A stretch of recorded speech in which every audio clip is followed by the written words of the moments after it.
Kapuso karong buntaga atong sayron ang very inspiring life story sa usa ka one-arm teacher sa Kapalong, Davao del Norte. Ila-ilahon ta si Teacher Gilbert Lagod.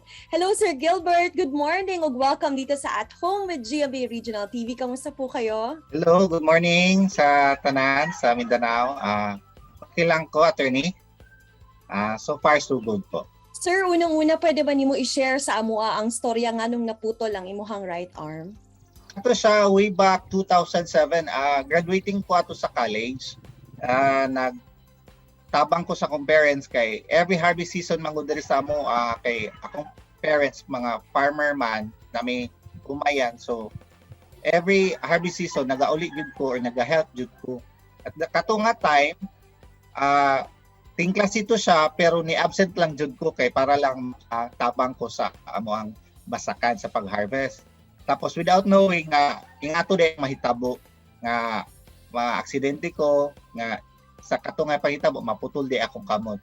Kung nakabalo pa lang ko ato so wala siguro ko ni uli. Paunsa sad nimo na overcome ang nahitabo sir ug kinsa pod ang imuhang inspirasyon ug kusog?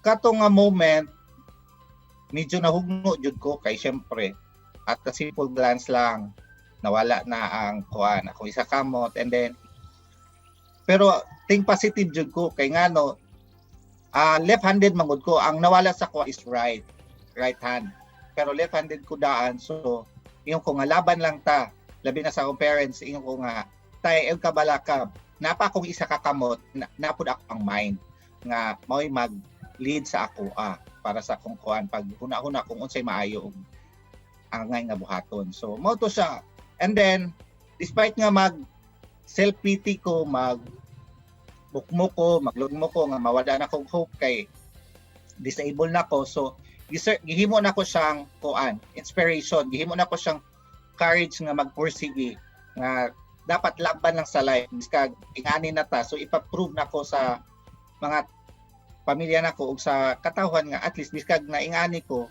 nagihapon mapustan gihapon ko magamit gihapon ko.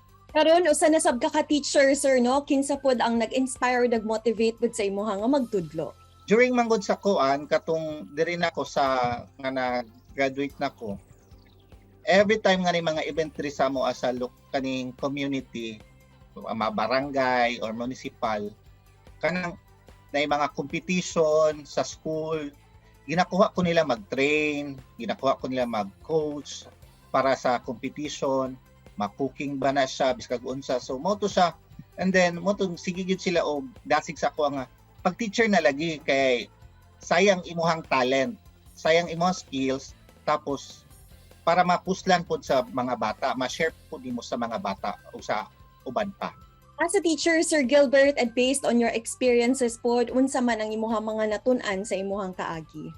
Sa akong 3 years as a teacher malipay pod ko labi na makita nako ang mga bata nga nagi makatunan especially sa ako ang field kay naga-teach ko og pagluto sa ilaha tapos magkuan so na kuan jud ako nga very inspiring pod tong at least makita pod nato sa mga bata nga gina-idolize kanila awi nga sa imong pagluto o sa imong profession tungod kay na-inspire sila sa imong na sa ilang nakita sa ako then kuan pod kanang ma-share nako manggod ang ako ang talent so mo nga nalipay po ko then na-sustain man pod sa DepEd ang akong mga panginahanglan so mo very happy pod ko.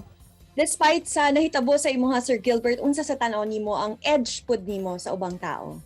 Siguro kuan lang ko full of confidence kana lang kanang despite nga unsa ang kakulangan nako tumbasan nako siya og ako ang kumpiyansa nga kaya ra nako siya og ipakita lang nako kung unsa ang akong kaya mura pud ako Sir, unsa ang mensahe nimo sa mga susama nimo og kaagi ug patipod sa mga tao nga dunay mga kakulangon nga dili gid mawad-an og pag-asa?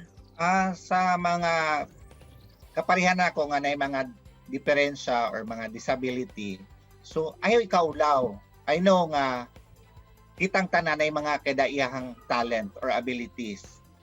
Kompleto ka man o wala. Labi na kitang mga disabled. Very blessed ta.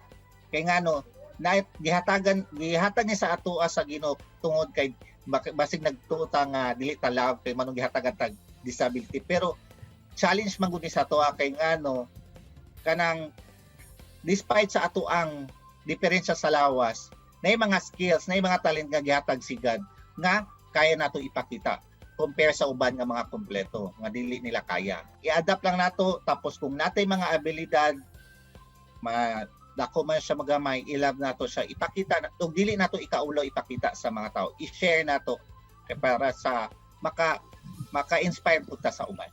Daghang kaayong salamat Sir Gilbert sa paggahin og panahon alang kanamo ug pag-share pod sa imuhang istorya sa imuhang kinabuhi. Daghang kaayong salamat and stay safe. Okay, thank you pod kayo. Kini ang At Home with GMA Regional TV.